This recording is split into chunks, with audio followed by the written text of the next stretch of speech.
Hey guys, இந்த வீடியோல நம்ம என்ன பார்க்க போறோம் அப்படினா கொட்டுக்காளி அப்படிங்கக்கூடிய ஃபிலிமோட ரெஃபரன்ஸ் அண்ட் டீடைல்ஸ் அண்ட் டீகோடிங்க பத்தி தான் இந்த வீடியோல பார்க்க போறோம். அண்ட் கொட்டுக்காளி இதெல்லாம் ஒரு ஃபிலிமாடா, இந்த ஃபிலிம்க்குலாம் அவார்டா, இந்த மூவிக்குலாம் ஒரு டீகோடிங் வீடியோவா அப்படி சொல்லி நினைச்சீங்க அப்படினா இந்த வீடியோ இப்பவே நீங்க ஸ்கிப் பண்ணிக்கோங்க.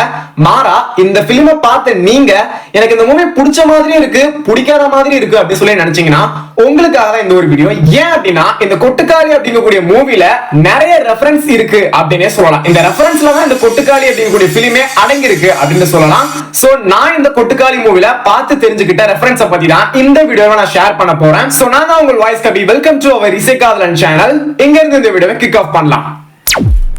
சோ ஃபர்ஸ்ட் ரெஃபரன்ஸ் என்ன அப்படின்னு சொல்லி பார்க்கும்போது இப்போ இருக்கக்கூடிய காலகட்டத்துல வில்லேஜ் சைடுல அங்க இருக்கக்கூடிய சொசைட்டில மென்னுக்கும் விமனுக்கும் இருக்கக்கூடிய ஒரு மிகப்பெரிய டிஃபரன்ஸ் என்ன, மிகப்பெரிய வேறுபாடு என்ன அப்படிங்கக்கூடிய விஷயத்த ரெண்டு சீன் மூலமா காட்டியிருப்பாரு. ஃபர்ஸ்ட் ஒன் என்ன அப்படின்னா, ஒரு மென்னால வந்து எந்த ஒரு இடத்துலயுமே சுதந்திரமா இருக்க முடியும், ஒரு விமனால எந்த ஒரு இடத்துலயும் சுதந்திரமா இருக்க முடியாது அப்படிங்கறத டிஃபைன் பண்ணிருப்பாரு.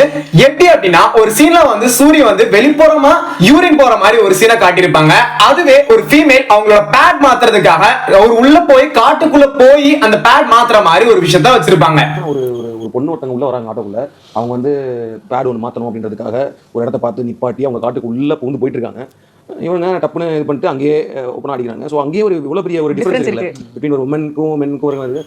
சோ இந்த ரெண்டு சீனை கனெக்ட் பண்ணி பார்க்கிறது மூலமா ஒரு மென்னுக்கும் விமனுக்கும் இருக்கக்கூடிய சோஷியல் டிஃபரன்ஸ் என்ன அப்படிங்கறத இந்த ஒரு சீன் மூலமா PS வினோத்ராஜ் தெளிவுபடுத்துறாரு.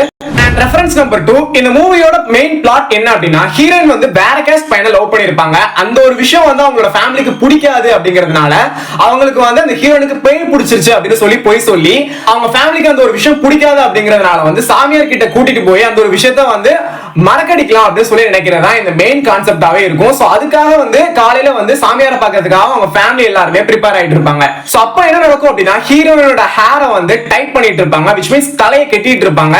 சோ இதுக்கான parallel scene என்ன அப்படின்னா, ஹீரோயினோட இமேஜினேஷன்ல ஹீரோயினோட சோல் வந்து நடந்து போற மாதிரி காட்டியிருப்பாங்க. அண்ட் அந்த பர்టిక్యులர் டைம்ல வந்து ஹீரோயினோட ஹேர் வந்து ஃப்ரீயா இருக்கிற மாதிரி காட்டியிருப்பாங்க. சோ ஒரு பொண்ணு என்ன நினைக்கிறாங்க அப்படின்னா, அவங்களோட இமேஜினேஷன்ல மட்டுமே அவங்க வந்து ஃப்ரீயா வாழ்ந்திருக்கிற மாதிரி காட்டியிருப்பாங்க. என்னதான் அவங்க ஃப்ரீயா இருக்கணும்னு நினைச்சாலுமே அவங்க பண்ற ஒரு விஷயத்த அவங்களோட ஃபேமிலி அக்செப்ட் பண்ணிக்க மாட்டாங்க. சோ அத வேரோட அறுக்கணும் அப்படி சொல்லி நினைக்கிற ரெஃபரன்ஸ் தான் இந்த ஹேரை டைட் பண்றதன் மூலமா காட்டியிருப்பாங்க. சோ ஒரு பொண்ணு என்னதான் ஃப்ரீயா இருக்கணும்னு சொல்லி நினைச்சாலுமே அவங்க ஃபேமிலிக்கு அது பிடிக்கல அப்படின்னா கண்டிப்பா அதை இக்னோர் பண்ணிடுவாங்க அப்படிங்கக்கூடிய ஒரு சீனை தான் இந்த ஹேர் மூலமா காட்டியிருப்பாங்க. தேர்ட் ரெஃபரன்ஸ் என்ன அப்படின்னா, இந்த மூவில மொத்தம் 2 சீன்ல இந்த ஒரு விஷயத்தை காட்டியிருப்பாங்க. என்ன அப்படின்னா, அவங்க ஃபேமிலி வந்து சாமியாரை பார்த்து போயிட்டு இருக்கும் பொழுது இந்த ரெஃபரன்ஸை வச்சிருப்பாங்க. ஃபர்ஸ்ட் ஒன் என்ன அப்படின்னா, பைக்ல வந்து சாமி பொம்மை இருக்கிற மாதிரி ஒரு பைக் காட்டியிருப்பாங்க. இன்னொரு ஒரு சீன்ல வந்து என்ன அப்படின்னா, அதுல பிளாஸ்டிக் குடங்கள் இருக்கிற மாதிரி ஒரு பைக் காட்டியிருப்பாங்க. இந்த ரெண்டுமே வந்து பாத்தீங்கன்னா அவங்க போயிட்டு இருக்கக்கூடிய திசையோட ஆப்போசிட்ல போய்கிட்டு இருக்கும். இது என்ன ரெஃபரன்ஸ் அப்படின்னா, அவங்க அந்த பொண்ணுக்கு பண்ணக்கூடிய விஷயம் எல்லாமே தப்பு அப்படிங்கிற மாதிரி அவங்க ராங் ரூட்ல போற மாதிரி இந்த ஒரு ரெஃபரன்ஸை காட்டியிருப்பாங்க. இந்த ஃபேமிலி எல்லாருமே இந்த ரெண்டு பைக்குக்கு ஆப்போசிட்ல போறதன் மூலமா அவங்க ராங்கான ரூட்ல போறாங்க அப்படிங்கறத ஆடியன்ஸ் ஆன நம்ம கிட்டயுமே டைரக்டா ரெஃபரன்ஸ் பண்ணிருப்பாரு. அண்ட் ரெஃபரன்ஸ் நம்பர் 4 என்ன அப்படின்னா, அந்த ஃபேமிலி எல்லாருமே அவங்களோட குலதெய்வ கோயிலை பார்த்து முடிச்சிட்டு வந்ததுக்கு அப்புறமா அந்த ஆட்டோ வந்து அந்த வே வந்து ரொம்பவே சின்னதா இருக்கும் அப்படிங்கறதன் மூலமா அந்த ஆட்டோவை வந்து திருப்ப முடியாது. சோ அப்படி இருக்கிறது மூலமா ஆட்டோ வந்து ரொம்ப நேரமா ரிவர்ஸ்ல தான் கொண்டு போயிட்டு இருப்பாங்க. சோ கொஞ்ச நேரம் கழிச்சு சூரி அந்த ஒரு ஆட்டோவை ஸ்டாப் பண்ணிட்டு என்ன சொல்லுவாரு அப்படின்னா, எவ்வளவு நேரம் தான் அந்த ஆட்டோ நம்மளால ரிவர்ஸ்ல கொண்டு போய்கிட்டு இருக்க முடியும், அந்த ஆட்டோவை ரொட்டேட் பண்ணலாம் அப்படின்னு சொல்லுவாரு. சோ அதே மாதிரி அவங்க ரிவர்ஸ் போறதை விட்டுட்டு அந்த ஆட்டோவை டீமா எல்லாருமே அவங்க ஃபேமிலி எல்லாருமே சேர்ந்து அந்த ஆட்டோவை திருப்பி இருப்பாங்க. சோ இதுல மொத்தம் 2 விதமான ரெஃபரன்ஸ் அப்படின்னு சொல்லலாம். ஃபர்ஸ்ட் ஒன் என்ன அப்படின்னா, சோ பேசிக்கா அந்த ஹீரோயின் வந்து வேற கேஸ்ட் பையனை லவ் பண்றதன் மூலமா அவங்களோட மானமே கம்மியாயிருது அப்படிங்கறது மூலமா இந்த ரிவர்ஸ காட்டியிருப்பாங்க. சோ என்னதான் ஆனாலுமே அவங்க வந்து மான மரியாதை விட்டு கொடுக்க மாட்டாங்க, மாறா அந்த விஷயத்தை வந்து மாத்த ட்ரை பண்ணலாம் அப்படின்னு சொல்லி நினைப்பாங்க. அப்படிங்கிற விஷயத்தை இந்த ஒரு ஆட்டோ சீன் மூலமா காட்டியிருப்பாங்க. சோ என்னதான் நம்ம ஃபேமிலி பொண்ணா இருந்தாலுமே வேற கேஸ்ட் பையனை லவ் பண்றதன் மூலமா அவங்கள வந்து சேர்த்து வச்சலாம் சொல்லி நினைக்காம அப்படி ஒரு விஷயத்தை இறங்கி போகாம அந்த ஒரு விஷயத்தை சாமியார் மூலமா மாத்திரலாம் அப்படின்னு சொல்லி நினைக்கிறத தான் இந்த ரெஃபரன்ஸ் மூலமா காட்டியிருப்பாங்க. அண்ட் இதுல இன்னொரு ஒரு ரெஃபரன்ஸையுமே வச்சுக்கலாம். ஆரம்பத்துல வந்து ஹீரோயினுக்கு வந்து பேய் பிடிச்சிருக்கு அப்படின்னு சொல்லுவாங்க. ஆனா இந்த ஒரு சீன்ல வந்து சாமிய ஊர்வலம் தூக்கிட்டு போற மாதிரி அந்த ஆட்டோக்குள்ள அந்த ஹீரோயினை வச்சு சாமியா வந்து இண்டிகேட் பண்ணிருப்பாங்க. அண்ட் ரெஃபரன்ஸ் நம்பர் 5, இந்த கொட்டுக்காளி அப்படிங்கக்கூடிய பிலிம்ல வந்து ஸ்டார்டிங்ல இருந்து எண்ட் டைம் டைம் வரைக்குமே ஒரு சேவலை வந்து அடிக்கடி காட்டிட்டே இருப்பாங்க.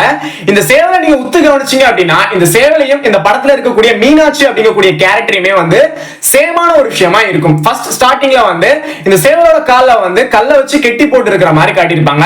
அதே மாதிரி தான் ஹீரோயின் ஒரு விஷயம் பண்ணணும் அப்படி சொல்லி நினைக்கிறாங்க. அந்த சேவலை கால் கெட்டி போட்ட மாதிரியே அந்த ஹீரோயினை வீட்டுக்குள்ளே கெட்டி போட்டு வச்சிருக்காங்க. என்னதான் அந்த சேவல் அந்த கயிறை கிழிச்சிட்டு வெளியே போகணும்னு சொல்லி நினைச்சாலுமே அந்த சேவலை புடிச்சு மறுபடியுமே அந்த காலை கெட்டி வைப்பாங்க. அதே மாதிரி தான் அந்த ஹீரோயின் அந்த ஃபேமிலியை தாண்டி ஏதாவது ஒரு விஷயம் பண்ணலாம்னு சொல்லி நினைச்சாலுமே அந்த ஹீரோயினை அடக்கி வைக்கிறாங்க. சோ இந்த ஒரு சீன் மட்டும் இல்லாம மூவி ஃபுல்லாமே இந்த சேவலுக்கும் இந்த ஹீரோயினுக்கும் ஒரு மிகப்பெரிய கனெக்டிவிட்டி இருந்துகிட்டே தான் இருக்கும். அண்ட் ரெஃபரன்ஸ் நம்பர் 6 என்ன அப்படின்னா அவங்க சாமியார பார்க்க போய்கிட்டு இருக்கும் பொழுது ஒரு மாடு வந்து குறுக்க அவங்களோட வழியை மறைச்சு நிக்கும். அப்போ அவங்க ஃபேமிலி மெம்பர்ல ஒருத்தங்க மட்டும் மாடை விரட்டி அனுப்பலாம்னு சொல்லி போவாங்க. ஆனா மாடு அவங்கள விடவே கோவமா இருக்கும். அப்புறம் தான் அந்த மாடோட ஓனர் யாருன்னு தெரிஞ்சு அந்த மாடை லீவ் பண்ண நினைப்பாங்க. அந்த மாடு போனதுக்கு அப்புறமா சூர்யா அவங்க வீட்டுல இருக்கக்கூடிய பெண்கள் கிட்ட ஆட்டோல ஏறு அப்படின்னு சொல்லி கோவமா சொல்ற மாதிரி காட்டியிருப்பாங்க. இந்த சீன்ல என்ன ரெஃபரன்ஸ் அப்படின்னா என்னதான் ஒரு ஆணா இருந்தாலுமே அவனால மாடு கிட்ட அந்த ஒரு கோவத்தை காட்ட முடியல. அவங்களோட வீட்டுல இருக்கக்கூடிய பெண்கள் கிட்ட மட்டும்தான் அவனோட கோவத்தை காட்ட முடியும் அப்படிங்கிற ரெஃபரன்ஸையுமே கொடுத்திருப்பாரு. அந்த சீனோட பெர்ஃபார்மன்ஸும் அதுக்கு அப்படியே கான்ட்ராஸ்டிங்கா வந்து இந்த மாடு சீன் வந்தப்போ அவங்க அந்த மாடு லைட்டா எப்படின்னு மொத்தமா பயப்படுறாங்க. ஒரு வீரனா ஃபீல் பண்ணி அதை பண்ணியிருந்தாங்க. அதை வந்து கொண்டு வந்து இங்க நிப்பாட்டி அந்த மாடு லைட்டா எப்படின்னு அவருக்குமே ஒரு ஜெர்க்கடியும். அப்புறம் சின்ன பொண்ணு வந்து அசால்ட்டா அதை கூட்டு போகுது. வீரனுங்கன்னு சொல்லிட்டு எங்க வீரத்தை காட்டுறானுங்க. ஆக்சுவலா வந்து எவ்வளவு பெரிய வீரனா இருந்தாலுமே அவன் வந்து பெண்ணா மட்டும்தான் அவனால அடைக்க முடியுது அப்படிங்கக்கூடிய ஒரு ரெஃபரன்ஸா காட்டியிருப்பாங்க. அண்ட் 7th ரெஃபரன்ஸ் என்ன அப்படின்னா இந்த கொட்டுக்காளி படம் வந்து மதுரையில நடக்கு அப்படிங்கறதுனால மதுரையில இருக்கக்கூடிய நேம்ஸ் யூஸ் பண்ணி அவங்க இந்த கேரக்டர்ஸ்க்கு வந்து நேம் வச்சிருப்பாங்க. என்ன அப்படின்னா ஹீரோவோட நேம் வந்து பாண்டி, ஹீரோயினோட நேம் வந்து மீனாட்சி. இந்த பாண்டி அப்படிங்கறது வந்து மதுரையை ஆண்ட பாண்டிய மன்னனை குறிக்குது. அட் த சேம் டைம் மதுரையை ஆண்டது மீனாட்சி அம்மன் அப்படிங்கக்கூடிய ஒரு மித்தாலஜிக்கல் ஸ்டோரியுமே இருக்குது. அப்படி பார்க்கும்போது பாண்டியன் மீனாட்சி அப்படிங்கறது இந்த ரெண்டு நேமுமே மதுரையில இருந்தக்கூடிய ஒரு மிகப்பெரிய ஒரு காமனான ஒரு நேம் அப்படின்னே சொல்லலாம். இந்த நேம்ஸ் யூஸ் பண்ணி தான் இந்த கேரக்டரை வடிவமைச்சிருப்பாங்க. சோ இந்த ரெஃபரன்ஸ் எல்லாம் தான் என்னால இந்த கொட்டுக்காளி அப்படிங்கக்கூடிய பிலிம்ல பார்க்க முடிஞ்சது. சோ நிறைய பேர் கொட்டுக்காளி பிலிமை பார்க்கல அப்படின்னா போய் பார்த்துட்டு வாங்க. சோ நிறைய பேருக்கு இந்த கொட்டுக்காளி அப்படிங்கக்கூடிய பிலிம் பிடிக்கல. ஏன் அப்படின்னா நிறைய கமர்ஷியல் பிலிம்ஸ்க்கு நடுவுல இந்த ஒரு ஆர்ட் பிலிம் வந்துச்சு அப்படிங்கறதுனால நிறைய பேருக்கு இந்த ஒரு பிலிம் பிடிக்கல. which means இன்னொரு விஷயம் என்ன அப்படின்னா இந்த கொட்டுக்காளி அப்படிங்கக்கூடிய ஒரு தீமே ஒரு டிஃபரெண்டான ஒரு தீமா இருந்துச்சு. என்ன ஒரு மியூசிக் இல்லாம ஒரு சாங்ஸ் இல்லாம நார்மலா எப்பவுமே இருக்கக்கூடிய ஒரு கமர்ஷியல் பிலிம் மாதிரி இல்லாம இருக்கிறதுனால இந்த பிலிமை நிறைய பேருக்கு பிடிக்கல. ஆனா நிறைய மூவி லவர்ஸ்க்கு இந்த ஒரு கொட்டுக்காளி பிலிம் அப்படிங்கிறது வந்து ஒரு ட்ரீட் அப்படின்னே சொல்லலாம். ஏன்னா தமிழ் சினிமால இந்த மாதிரியான ஜானல் பிலிம்ஸ் எடுக்கிறதுக்கு டைரக்டர்ஸ் PS வினோத்ராஜ் மாதிரி இருக்கிறவங்க வந்து ரொம்பவே கம்மி தான். சோ இதோட இந்த வீடியோவை நான் சைனிங் ஆஃப் பண்ணிக்கிறேன். சோ இதே மாதிரி அமேசிங்கான வீடியோஸ் வேணும் அப்படி சொல்லி நினைச்சீங்கன்னா மறக்காம இசைக்காதலன் சேனல் சப்ஸ்கிரைப் பண்ணிக்கோங்க. Thank you for watching this video. Bye bye.